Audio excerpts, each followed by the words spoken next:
population is not 93% of the country. The red dots are the 93% who are going to get fibre. Some of the slightly shaded areas are going to get fixed wireless, and everybody else is going to get satellite. So 93% is only about people. In the middle, there isn't much in terms of either people or homes or anything. And this is how it's going to happen, because in a regulatory framework, Telstra, as our incumbent, is as the NBN is built, and there's a 10-year rollout. When I say 10-year, one point it was going to be 8 years, it's going to be 9 years. People are saying it's going to take 12. Depends on the day, on the newspaper, on the website, whatever.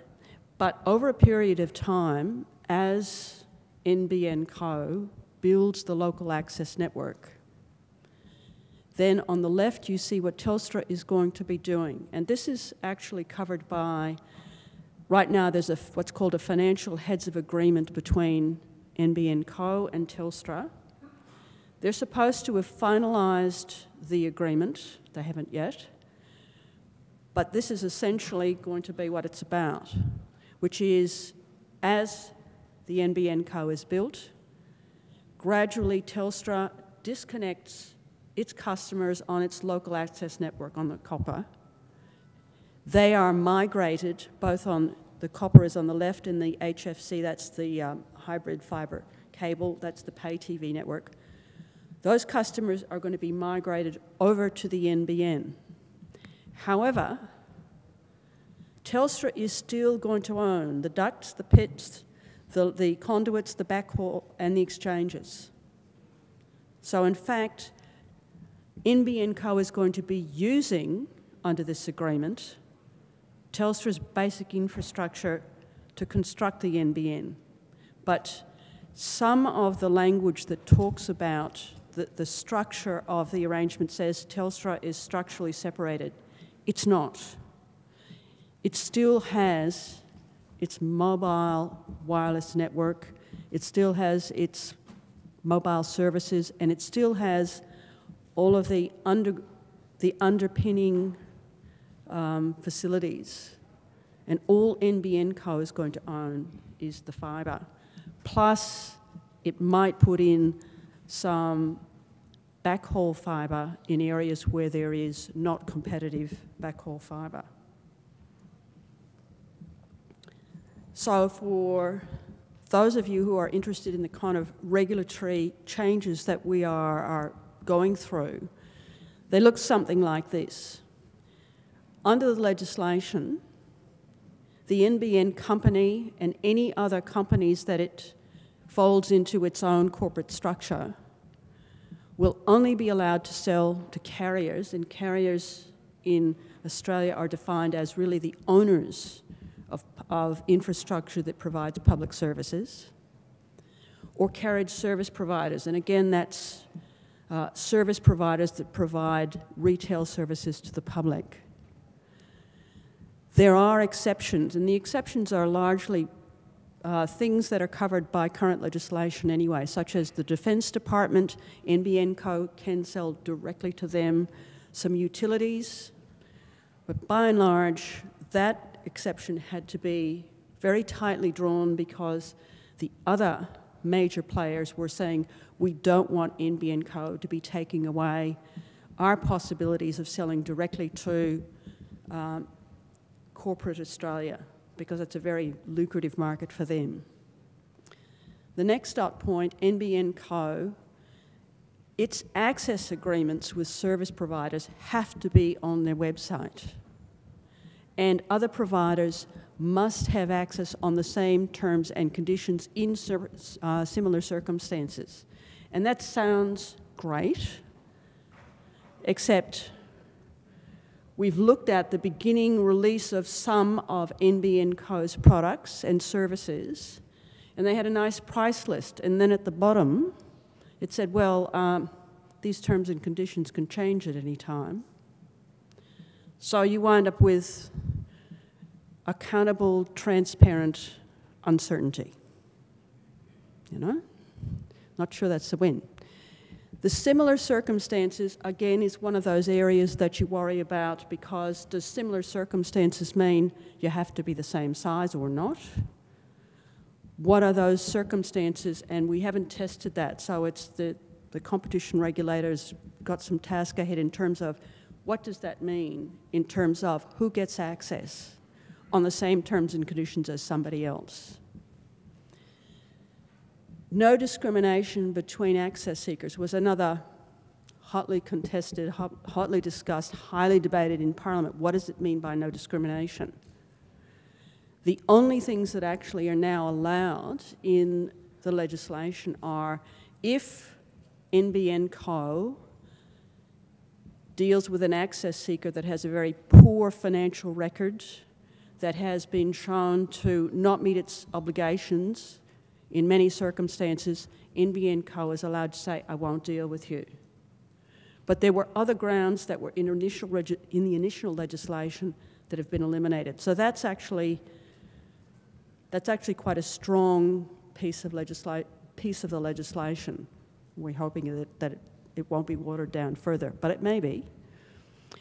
The next one, the regulator can make binding access determinations. One of the real problems in our earlier competition regime was every single access arrangement was separately negotiated and separately arbitrated. And it meant you didn't have any necessary correspondence between one agreement and another. And of course it meant Telstra could pick off one provider after another, after another, after another.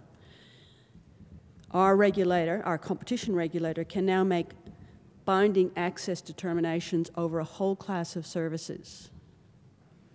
However, there's a problem with that in that the same legislation also says that two parties can form an agreement on their own that can be different from the regulator's access determinations, and that's already happening now. And unfortunately, the incumbent is now making agreements long-term before there are even any access agreements. So even though in the future that's going to be a very important provision, right now it's looking a little bit shaky. The final one was the fear the government had that before NBN Co actually builds the infrastructure, other providers are going to come into that area, put in fibre, sign up the customers long-term, and ruin the economic case for NBN Co. So what NBN Co now can do is it alone has the right to install, and there's a definition of, it's called superfast broadband networks that deliver over 25 megabits per second. You choke over that one. Any superfast broadband network that's installed now also has to be open access, non-discriminatory. In other words, take away the incentive from everybody else so that NBN Co is not going to be facing the kind of competition it would otherwise face. Technical. All right, I'll be really quick. That's what it's going to look like. On the left, you've got the end user, the access, that's NBN Co. The aggregation on is going to be open for competition, and the customer is only going to deal with retail service providers. Once NBN Co's put your little box on the wall, that's it. You don't deal with them. Steve will actually describe this, the meaning of this later. I'm not going there, except to say it's layer 2. And the one thing I should say about the technical development of the NBN was there's an industry body called the Communications Alliance. When the policy was first announced, the industry got together and said, we who have the expertise are going to design this network. We're going to, from top to bottom, we're going to say what it's like. There was no government intervention at all. So all of the technical issues have been developed through a consultation process that has been open, and it's involved the industry, it's involved NBN Co, I won't deal with points of interconnect. I'll take issues on that later. Issues for users. This is what we have been arguing for some time, many years.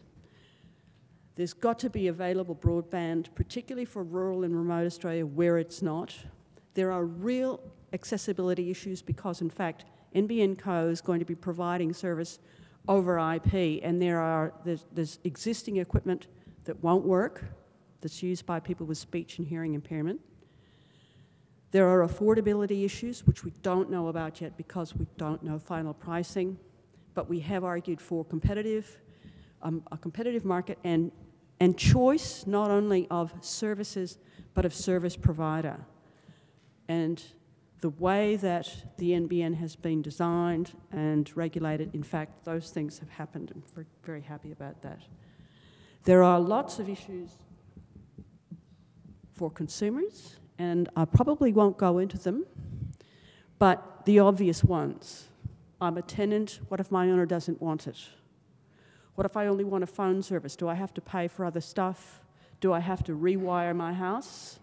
And there are lots of people involved in rewiring houses running around saying, of course you will. Well, you don't. How do you handle going from copper to fibre? What we did with ISOC money and with money from the peak telecommunications body for consumers was develop this there's a picture on our website of the minister launching this document. It is a primer in words of one syllable, no technical language, saying this is what it's all about. And it's been an incredibly popular document. Within about 3 days of this being launched, and by the way, we're credited on the back, there were about 40,000 hits. So there is a lot of both information, misinformation out there. I better, wait a minute, can I stop there? And by the way, we don't know what's going to come next.